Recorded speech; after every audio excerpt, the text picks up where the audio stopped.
السلام علیکم ورحمۃ اللہ وبرکاتہ۔ تمام تعریفیں اللہ تعالیٰ کے لیے ہیں جو تمام عالمین کا رب ہے۔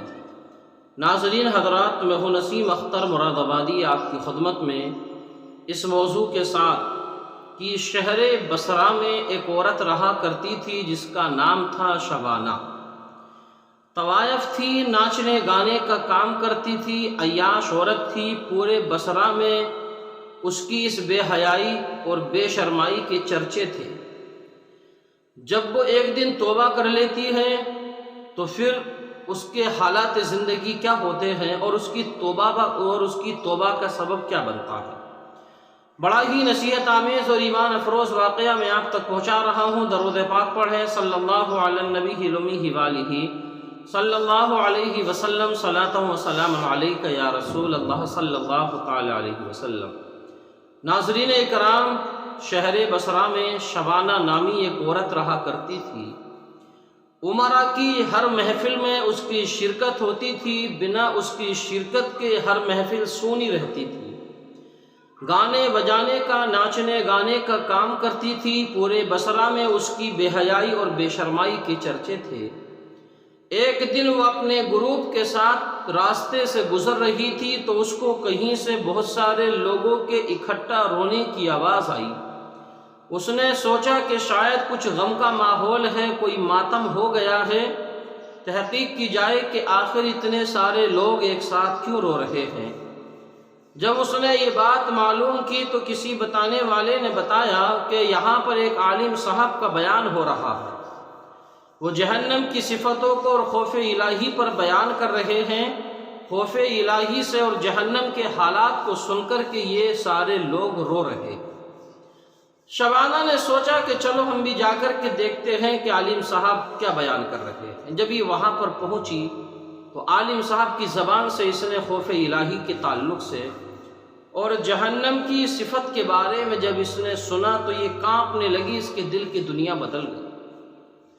اس نے ان عالم صاحب سے کہا کہ حضرت، میں بہت بڑی گناہ گار ہوں، اگر میں توبہ کر لوں تو اللہ تعالیٰ مجھے معاف فرما دے گا؟ ان عالم صاحب نے کہا کہ ہاں ضرور، اپنے گناہ سے توبہ کیجیے، اللہ آپ کو معاف فرما دے گا۔ اس عورت نے کہا حضرت، میں ایک طوائف ہوں، عیاش ہوں، ناچنا گانا میرا کام ہے، بہت بڑی گناہ گار ہوں۔ بصرہ میں میرے چرچے ہیں میری بے حیائی اور میری بے شرمائی کے، کہ اللہ مجھے معاف کر دے گا؟ ان عالم صاحب نے کہا کہ خاتون تم ہو، اگر شبانہ بھی توبہ کر لے گی تو اللہ تعالیٰ اس کو بھی معاف فرما دے گا۔ پتہ کیا چلتا ہے کہ شبانہ کی بے حیائی اور بے شرمائی اور اس کے وہ گناہ کے کارنامے بصرہ میں چرچے میں تھے۔ تبھی تو ان عالم صاحب نے کہا کہ اگر شبانہ بھی توبہ کر لے گی تو اللہ اس کو بھی معاف فرما دے گا۔ ان خاتون نے کہا تو حضرت سنیے، میں ہی شبانہ ہوں، اپنا ہاتھ بڑھائیے اور آج میں توبہ کرتی ہوں اور عہد کرتی ہوں یہ کام آج کے بعد نہیں کروں گی۔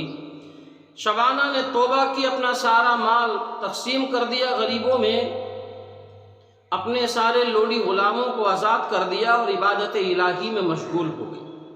40 سال تک وہ اس کے بعد میں زندہ رہی تو اب وہ بصرہ میں عابدہ اور زاہدہ کے نام سے پکاری جاتی تھی۔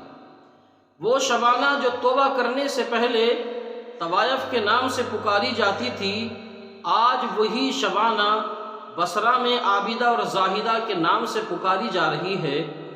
آج وہ شبانہ ایک اللہ کی ولیہ کاملہ بن چکی ہے۔ ناظرین اکرام، آپ چاہیں کتنے ہی بڑے گناہ گار کیوں نہ ہوں، توبہ کر کے دیکھیے، اللہ تعالیٰ ضرور آپ کے گناہوں کو معاف فرمائے گا۔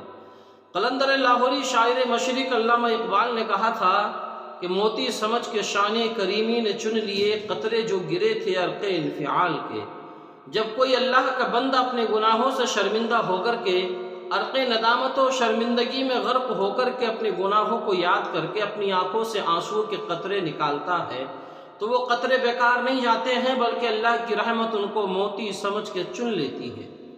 تو ناظرین اکرام، آپ کو بھی اگر توفیق ملے تو کبھی اپنے گناہوں کا جائزہ لے کر کے ضرور اب کی بارگاہ میں توبہ کریں، اللہ تعالیٰ معاف فرمائے گا۔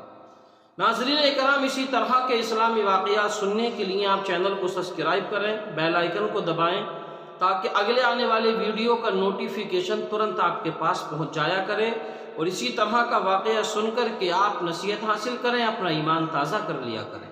انشاءاللہ تعالیٰ پھر ملاقات ہوگی اگلے واقعے کے ساتھ۔